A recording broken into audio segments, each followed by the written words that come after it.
हाँ hi guys. आज की इस वीडियो के अंदर हम देखेंगे कि आईजीआरपी क्या होता है। नेक्स्ट हम देखेंगे कि रूटिंग लूप्स क्या होते हैं, वो कैसे एक नेटवर्क के अंदर आ जाते हैं और उनसे बचने के क्या तरीक़ेकार हैं। उसके बाद हम देखेंगे कि हाइब्रिड रूटिंग प्रोटोकॉल्स क्या होते हैं, उनके क्या फ़ीचर्स हैं। एंड नेक्स्ट हम देखेंगे कि इन्हांस्ड आईजीआरपी क्या चीज़ है और उसकी फिर प्रैक्टिकल एक एग्जांपल भी करके देख लेंगे। तो आइए चलते हैं हमारे आज के लेक्चर की तरफ। तो फर्स्ट ऑफ ऑल हम देखते हैं कि आईजीआरपी है क्या। आईजीआरपी एक इंटीरियर गेटवे रूटिंग प्रोटोकॉल है जो कि सिस्को का प्रोप्राइटरी है, कि ये सिस्को की डिवाइसेस पे ही चलता है, इसके अलावा किसी पे भी ये इम्प्लीमेंट नहीं हो सकता। तो आईजीआरपी एक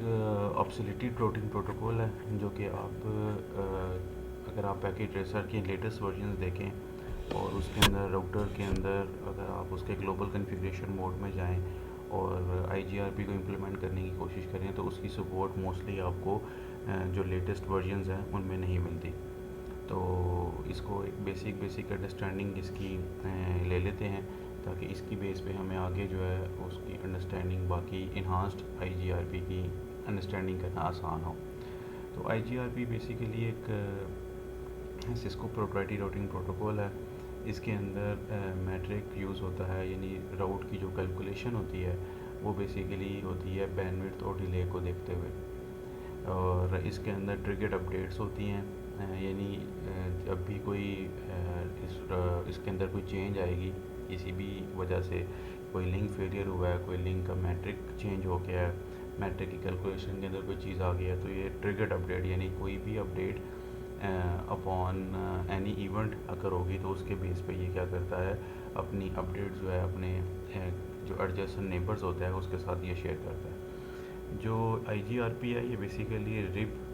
के मुकाबले में लाया गया था कि पहले रिप राउटिंग इंफॉर्मेशन प्रोटोकॉल जो है वो इंट्रोड्यूस कराया गया। तो क्योंकि वो उसको एक पूरे नेटवर्क के अंदर इम्प्लीमेंट होते हुए इट टेक सम टाइम, तो वो स्लो कन्वर्जेंस करता है। तो उसके बरक्स आईजीआरपी जो है वो स्पीड अप कन्वर्जेंस यानी जल्दी पूरे नेटवर्क की के अंदर जो एक अपनी टोपोलॉजिकल इम्प्लीमेंटेशन है वो जल्दी कर लेता है रादर रिप के मुकाबले में। उसके बाद इसके अंदर जो है डिफरेंट मैट्रिक्स है जिसकी बेस पे जो है राउटिंग की कॉस्ट जो बेस्ट पाथ है वो निकाला जा सकता है। लाइक रिप जो था उसके अंदर सिर्फ होप काउंट का जो मैट्रिक है वो मोस्टली यूज़ होता है। सॉरी, होप काउंट है ना, उसके अंदर जो कॉस्ट का जो मैट्रिक है, लिंक कॉस्ट का जो मैट्रिक है वो मोस्टली यूज़ होता है for link calculation, for best path finding के लिए। लेकिन जो आईजीआरपी है इसके अंदर 4 डिफरेंट किस्म के मैट्रिक्स हैं जिनको हम इनका एक पर्टिकुलर फार्मूला है उसके अंदर इम्प्लीमेंट करें तो ये हम एक बेस्ट पाथ निकाल सकते हैं from one source to another destination. तो वो 4 जो मैट्रिक की वैल्यूज़ हैं वो हैं bandwidth, delay, reliability and load. By default अगर आप आईजीआरपी देखें तो उसके अंदर बैंडविड्थ एंड डिले ही मैट्रिक है जो है वो लेके उसकी बेस्ट पाथ एफिशिएंसी निकाली जाती है। लेकिन इसके बरक्स आप जो हैं आप इसको चारों जो इसके मैट्रिक की जो वैल्यूज़ हैं उनको आप लेके इसकी बेस्ट पाथ कैलकुलेशन कर सकते हैं। जैसा कि मैंने पहले कहा कि आईजीआरपी जो है ये ऑब्सोलेटेड प्रोटोकॉल है और इसकी जो सपोर्ट है वो आपके पैकेट ट्रेसर या जो भी आप आजकल आपके पास राउटर्स अवेलेबल हैं उनके अंदर नहीं मिलती। तो इसलिए इसको बेसिक अंडरस्टैंडिंग हमने देख लेते हैं कि आईजीआरपी बेसिकली एक प्रोटोकॉल है जिसके अंदर जो रिप से बेहतर है। और रिप के अंदर जो एक स्लो कन्वर्जेंस का मसला था कि जिसके अंदर आपकी एक अगर थोड़ा सा मीडियम साइज़ नेटवर्क है उसके अंदर अगर आप रिप इम्प्लीमेंट करते हैं तो वो इट टेक्स टाइम कि वो आपके पूरे राउटिंग टेबल जो है वो एक दूसरे के साथ शेयर करे। लेकिन आईजीआरपी उसके बरक्स जो है स्पीड अप कन्वर्जेंस करता है। इसके अंदर जो रूट की बेस्ट पाथ एफिशिएंसी कैलकुलेशन के जो मैट्रिक्स हैं वो ज़्यादा हैं रिप के मुकाबले में। जैसा कि हमने देखा कि 4 मैट्रिक्स हैं, bandwidth, delay, reliability and load. तो आगे चलें तो आगे हमारे पास एक देर आर सर्टन सिनेरियोज़ जिसके अंदर बेसिकली हमें कुछ प्रॉब्लम्स पेश आती है। लाइक अगर हम रिप इम्प्लीमेंट डिस्टेंस वेक्टर के एल्गोरिथम यानी जिसकी इम्प्लीमेंटेशन के अंदर हमने देखा कि रिप है, अगर हम किसी भी नेटवर्क के अंदर जब आप रिप इम्प्लीमेंट करते हैं या कोई भी लिंक स्टेट का जो बेसिक एल्गोरिथम है, जो बेसिक प्रोटोकॉल है उसको इम्प्लीमेंट करते हैं, तो देर आर सर्टन इश्यूज जो उनके साथ पाए जाते हैं। लाइक अगर आप देखें कि रिप के अंदर डिफरेंट काइंड्स ऑफ अपडेट जो हैं वो एक राउटर से दूसरे राउटर पे जाती रहती हैं, जिसकी वजह से पूरे नेटवर्क के अंदर एक डिफरेंट किस्म की अपडेट्स जो हैं apart from the legitimate data जो कि यूज़र्स एक दूसरे के साथ कम्युनिकेट कर रहे हैं, वो एक जगह से दूसरी जगह सर्कुलेट हो रहा होता है। सेम लाइक LSA जो हमारे पास लिंक स्टेट की एडवर्टीज़मेंट है, वो भी पूरे पाथ के अंदर जब हम OSPF इम्प्लीमेंट करते हैं अनटिल अनलेस हम LSA के अंदर कोई ना कोई उसका जो टाइमर है या उसको हम रिस्ट्रिक्ट करें, अगर हम LSA को बाय डिफ़ॉल्ट OSPF को बाय डिफ़ॉल्ट इम्प्लीमेंट कर देते हैं तो वो उसकी भी एक एडवर्टीज़मेंट पूरे नेटवर्क के अंदर फ्लड होती रहती है, जिसकी वजह से देर आर सर्टन सिनेरियोज़ जिसके अंदर क्या हो सकता है कि आपके पास एक लूप की जो सिचुएशन है वो बन सकती है। ठीक है जी। तो इससे पहले एक चीज़ मैं छोड़ गया, दैट इज़ IGRP कॉन्फ़िगरेशन। वो जस्ट लाइक जैसे पहले हमने देखा कि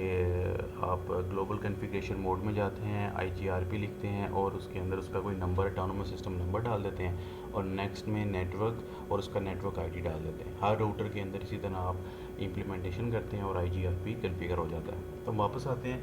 तो जो रूटिंग लूप है वो बेसिकली एक बहुत बड़ी सीरियस प्रॉब्लम है जो कि सम टाइम, जैसा कि मैंने आपको चंद केसेस बताए रिप के केस में और OSPF के केस के अंदर, एक लूप्स जो हैं पूरे नेटवर्क के अंदर क्रिएट हो जाती हैं, जिसकी वजह से जो आपका बेसिक काम है जिसके अंदर यूज़र को आपने एक सर्विस देनी है for communication purposes, for their any kind of work जो वो करना चाहते हैं, उसके लिए उनको प्रॉब्लम आ जाती है, जिसके अंदर आपका राउटर जो होता है वो सिर्फ जो आपके ये पैकेट्स हैं उनको फ़्लो करता रहता है और जिसके बाद एक ऐसी सिचुएशन पैदा हो जाती है जिसके अंदर यूज़र क्या करते हैं, यूज़र्स को काम करने में, अपनी इंफॉर्मेशन भेजने में, एक दूसरे के साथ डाटा शेयरिंग करने में थोड़ा सा प्रॉब्लम आता है। ये एक कैटास्ट्रॉफिक इम्पैक्ट होता है रूटिंग लूप एक नेटवर्क के अंदर, जिसकी वजह से आप सम टाइम यूज़र्स फील करते हैं कि उनका जो नेटवर्क के अंदर उनकी जो नेटवर्क सर्विसेज हैं वो डिसेबल हो गई हैं। नॉर्मली जो रूटिंग लूप है ये एसोसिएटेड होता है डिस्टेंस वेक्टर एल्गोरिथम के अंदर, क्योंकि इसके अंदर कोई सपोर्ट आपको नहीं मिलती कि अगर कोई इस तरह का प्रॉब्लम पेश आ जाए तो आप इसको कोई कवर अप कर सकें। लेकिन OSPF के अंदर LSA की जो एडवर्टीज़मेंट है वो आप रिस्ट्रिक्ट कर सकते हैं डिपेंडिंग अपॉन सर्टन सिनेरियोज़ के हवाले से। अच्छा जी, अगर हम आगे देखें कि रूटिंग लूप जब अफेक्ट हो जाते हैं यानी आपके नेटवर्क के अंदर अक्सर होते हैं, तो उसके अंदर जो आपकी परफॉर्मेंस है नेटवर्क की वो कैसे अफेक्ट होती है। आप देखें कि जब भी आपके पैकेट्स एक नेटवर्क से दूसरे नेटवर्क के अंदर जा रहे होते हैं तो वो बेसिकली बैंडविड्थ कंज्यूम कर रहे होते हैं। ठीक है, यानी एक बैंडविड्थ कंज्यूम कर रहे होते हैं। अगर आप एक लूप अगर हो गया तो उसकी जो मैक्सिमम बैंडविड्थ है वो बेसिकली किस में ज़ाया हो जाएगी, उन पैकेट्स में जो कि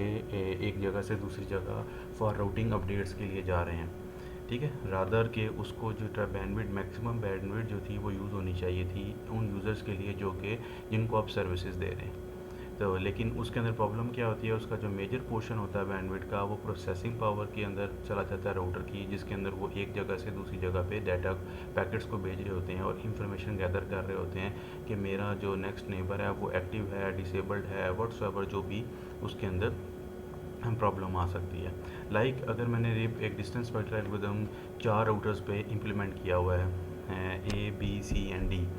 तो अगर D वाला जो मेरा राउटर है वो डिसेबल होता है और उसकी जो अपडेट है वो आती है अभी B के पास और C के पास, लेकिन A जो है वो मेरा क्या करता है, मीनवाइल जब वो अपडेट आ रही है वो आगे क्या कर देता है, सेंड कर देता है बी को और सी, बी को कि मेरे पास जो पाथ था वो तुम्हारा था, तो अब मुझे डी के पास जाने के लिए तुम्हारा रास्ता है, तो तुम मुझे जो है ना ये पैकेट आगे भेजो। अभी जो डी की लिंक फेलियर है उसकी अपडेट नहीं आई, लेकिन बी ने डाटा रिसीव कर लिया ए के पास के ए से कि जी अब मैंने जो तुम्हारा डी का जो डाटा है वो मैंने प्रोसेस करके आगे डी की तरफ भेजना है। उसने जैसे डाटा निकाला और मीनवाइल डी की अपडेट भी आ गई, लेकिन ए को रिस्पांस कोई नहीं मिला। तो ये फिर डाटा जो बी क्या करेगा, वो सी को भेज देगा, सी दोबारा ए को भेजेगा, डी की बात डी नहीं मिल रहा। तो एक अनवांटेड जो है पैकेट जो हैं वो इतने ज़्यादा फ़्लो करना शुरू कर देंगे पूरे नेटवर्क के अंदर, जिससे नेटवर्क चोक होने की सिचुएशन बन सकती है। ठीक है, ये मैंने एक छोटी सी एग्जांपल ली, आप इससे मल्टीपल बड़ी एग्जांपल्स भी ले सकते हैं और उसको देख भी सकते हैं। रूटिंग नोड जो हैं वो अमूमन लार्ज नेटवर्क्स के अंदर जो हैं बहुत ज़्यादा अकर हो सकते हैं, और उसकी वजह से आपका जो नेटवर्क है वो बहुत ज़्यादा प्रॉब्लम आ सकती है। जो लिंक स्टेट प्रोटोकॉल्स हैं उनके अंदर थोड़ा सा जो लूप का अकर होना है वो थोड़ा सा मुश्किल होता है, लेकिन देर आर सर्टन सिनेरियोज़ जिसके अंदर अगर आप लिंक स्टेट एडवर्टीज़मेंट की जो अपडेट्स हैं या OSPF की जो अपडेट्स हैं, अगर आप उनको ट्रिगर्ड या उनको आप टाइम बेस ना करें और उनको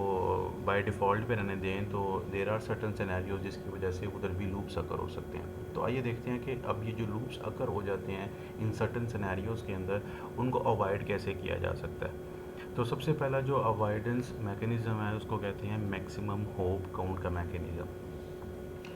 अब maximum hope count mechanism basically क्या करता है कि इसके अंदर हम कोई भी पैकेट होता है उसको TTL वैल्यू असाइन कर देते हैं, यानी time to live value assign कर देते हैं। मींस कि अगर मेरे पास 15 या 16 राउटर्स मैंने किसी भी एक नेटवर्क के अंदर एक नेटवर्क बनाया हुआ है जिसके अंदर मेरे पास 14 या 13 जो है राउटर्स उसके अंदर इम्प्लीमेंटेड हैं, यानी उनके अंदर एक डिस्टेंस वेक्टर का एल्गोरिथम इम्प्लीमेंटेड है।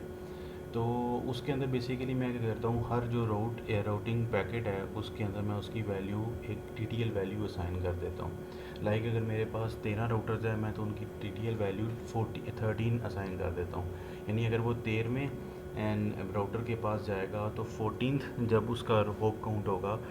14th राउटर की तरफ, यानी वो वापस आने की कोशिश करता है in case of any link failure, in case of any loop occurrence, तो वो क्या होगा, उसकी TTL वैल्यू कम हो जाएगी। तो कम होते होते जैसे ही उसकी TTL वैल्यू ज़ीरो हो जाएगी तो ऑटोमेटिकली वो क्या होगा, वो पैकेट जो है डिस्ट्रॉय हो जाएगा। लाइक अगर ए ने राउटर 1 ने राउटर 13 की तरफ कोई पैकेट सेंड किया और उसकी मैंने TTL वैल्यू असाइन कर दी है 14, तो जैसे ही वो 1 होप काउंट से गुजरेगा, 1 राउटर से गुजरेगा, तो उसकी TTL वैल्यू एक डिक्रीमेंट हो जाएगा, यानी 12 पे चली जाएगी, फिर 11 पे, फिर 10 पे, फिर 9 पे, फिर 6 7 8 पे, 7 पे, 6 एंड 1 पे चला जाएगी। अगर उसको पैकेट मिला है या किसी भी वजह से वो लिंक फेलियर हुआ और वो राउटर अवेलेबल नहीं है और वो पैकेट नेटवर्क के अंदर सर्कुलेट करने की कोशिश करता है, यानी रिवर्स बैक करने की कोशिश करता है, तो जैसे ही वो किसी राउटर के पास दूसरे राउटर के पास आएगा उसकी TTL वैल्यू ज़ीरो हो जाएगी। तो जैसे ज़ीरो होगी तो ऑटोमेटिकली वो क्या होगा, पैकेट क्या होगा, वो डिस्ट्रॉय हो जाएगा उस नेटवर्क के अंदर,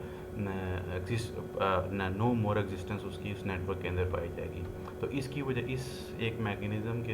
होते हुए आप क्या कर सकते हैं, एक राउटिंग लूप जो है आपके नेटवर्क के अंदर इम्प्लीमेंट अगर अकर हो जाए तो उसको भी आप अवॉइड कर सकते हैं। ये जो होप काउंट का मैकेनिज़्म है ये अमूमन आप डिस्टेंस वेक्टर का जो प्रोटोकॉल है यानी रिप के साथ ये इम्प्लीमेंट कर लेते हैं, और अपने रिप के अंदर जो ये हमने पहले एक प्रॉब्लम छोटी सी अंडरस्टैंड करने की कोशिश की थी उससे आप इसको रिजॉल्व कर सकते हैं। सेकंड मैकेनिज़्म जो राउटिंग लूप को अवॉइड करने का है that is called split horizon. Split horizon basically एक ऐसी कॉन्फ़िगरेशन को कहते हैं जिसके अंदर आप जो है जो स्टॉप करते हैं वो राउट्स को, जो कि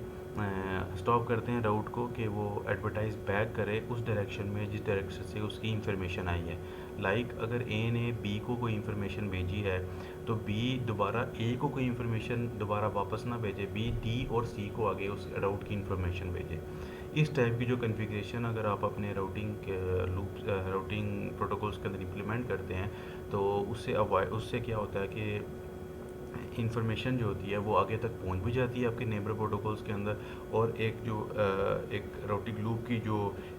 कंडीशन है वो भी बनने से बच जाती है। अगर मैं, जैसे मैंने कहा कि अगर वो राउट बैक नहीं करता, यानी एडवर्टाइज बैक नहीं करता, अगर वो एडवर्टाइज बैक कर लेता है तो हम वो देखते हैं वो सिचुएशन क्या बन सकती है। यानी ए ने अपनी इंफॉर्मेशन बी और सी से शेयर की। अब बी ने क्या किया, उसने डी को भी बता दिया, सी को भी बताई, और ए को वापस बैक भी कर दी कि हाँ, ए से मुझे ये इन्फॉर्मेशन मिली थी। सेम सी भी करे। तो फिर ये क्या होगा कि अब डी के पास आई, डी भी इंफॉर्मेशन ब्रॉडकास्ट कर देगा बैक पे कि हाँ जी, मैं जिस बी से तुमसे ये इन्फॉर्मेशन मिली है, सी से ये इन्फॉर्मेशन मिली है, मेरे पास ये इन्फॉर्मेशन है, वो भी रख लो। अब ये क्या होगा कि एक सर्कल बनना शुरू हो जाएगा, और उससे देर इज़ अ सर्टन कोई मैकेनिज़्म बन जाए जिसकी वजह से एक लूप अकर हो जाए। तो इस राउटिंग एडवर्टीज़मेंट बैग को रोकने के लिए हम एक टेक्निक को इस्तेमाल करते हैं जिसको स्प्लिट होराइज़न का नाम देते हैं, जिसके अंदर हम क्या करते हैं कि जिस राउटर से जो इंफॉर्मेशन आई है उसको एडवर्टाइज बैक नहीं करते बल्कि फॉरवर्ड कर देते हैं, जिसकी वजह से हम क्या कर सकते हैं, एक राउटिंग लूप को एक नेटवर्क के अंदर अकर होने से बचा सकते हैं। Third one is called route poisoning. Route poisoning एक और मेथड है जिसके अंदर बेसिकली हम क्या करते हैं कि जैसे ही हम देखते हैं कि कोई भी लिंक फेल हुआ है या कोई भी राउट जो है वो अब अवेलेबल नहीं है, तो ऑटोमेटिकली हम उसकी वैल्यू को इनफाइनाइट कर देते हैं। ठीक है, जिसकी वजह से पता चल जाता है राउटर को, ये यानी बेसिकली राउटर के अंदर ये इन्फॉर्मेशन मौजूद है कि कोई भी मैट्रिक जिसकी वैल्यू इनफाइनाइट हो जाए, उसके अंदर आप बेसिकली क्या करोगे, इन्फॉर्मेशन उसकी ना ब्रॉडकास्ट करोगे ना कुछ करोगे, बल्कि वो एक जो अगर उसके लिए कोई इन्फॉर्मेशन आती भी है तो वो राउट बैक नहीं होगी बल्कि वहीं पे डंप होकर डिस्ट्रॉय हो जाएगी। और फिर लेट से अगर आपने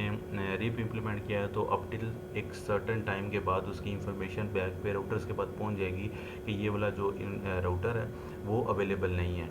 for communication. Same O S P F के अंदर जो मेथड है उसके अंदर भी एडवर्टाइजमेंट, ट्रिगर्ड एडवर्टाइजमेंट या अपडेट्स जो आती रहती हैं दूसरे राउटर्स के पास, उसके अंदर भी इंफॉर्मेशन उसके पास पहुंच जाएगी दूसरे राउटर्स के पास, नेबर्स के पास, कि अप टिल सर्टन टाइम के बाद कि वो ये जो मैं जिस डेस्टिनेशन को रीच करने की कोशिश कर रहा हूँ वो अब नो लॉन्गर अवेलेबल।